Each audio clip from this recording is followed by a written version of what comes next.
Hey everyone, Value Add Mike here today to discuss why we don't self-manage our properties. For those who don't know, my name is Mike Taravella, Value Add Mike, and me and my business partners manage over $100 million in commercial real estate, specifically in the multifamily sector.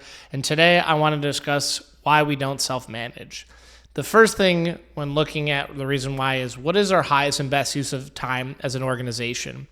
So when we're looking, calling brokers, raising money, asset management, those all take a lot of time, and to build that company from the ground up takes a lot of effort. And so we see the highest and best use of our time is finding deals, making sure our deals are paying, making sure our investors are getting paid, and making sure we're sticking on that core focus. If we decided that self-managing would have been a higher priority, usually as the management fee, you're getting a smaller percentage on smaller properties, up to 10%.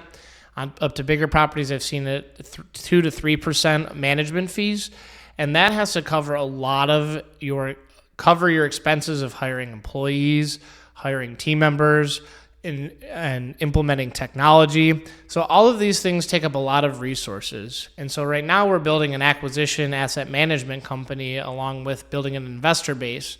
And so building two companies at the same time takes a ton of effort and work.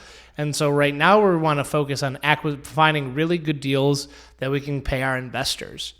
If we decided, the biggest thing for the management is just, it's a lot of work, and it just takes a lot of time to build a culture, build the company, find the talent, and you're going against a lot of larger players in the property management space. And so to get that scale, you need a ton of units. And so right now our vision is just to continue to find assets and asset manage. But until we get about a couple thousand units in place, we feel that's not our highest and best use of time.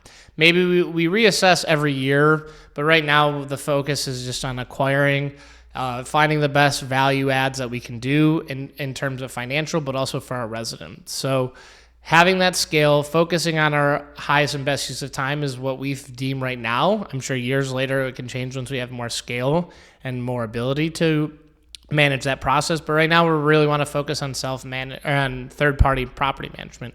Now that doesn't mean if you as an LP that you look for properties or investing groups that have it, because there's a lot of people who self-manage and do a really good job.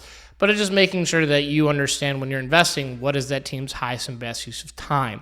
And right now, how scattered we are in terms of geographic location and the partners that we have locally, I would much rather trust my third party than do it myself, because that's just not my highest and best use of time. So if this video got you any value, please like, comment, subscribe to the channel for more info, and please, please, please make sure you sign up for our investor updates so you can get all of our deal updates and marketing information. So until then, we'll see you next time.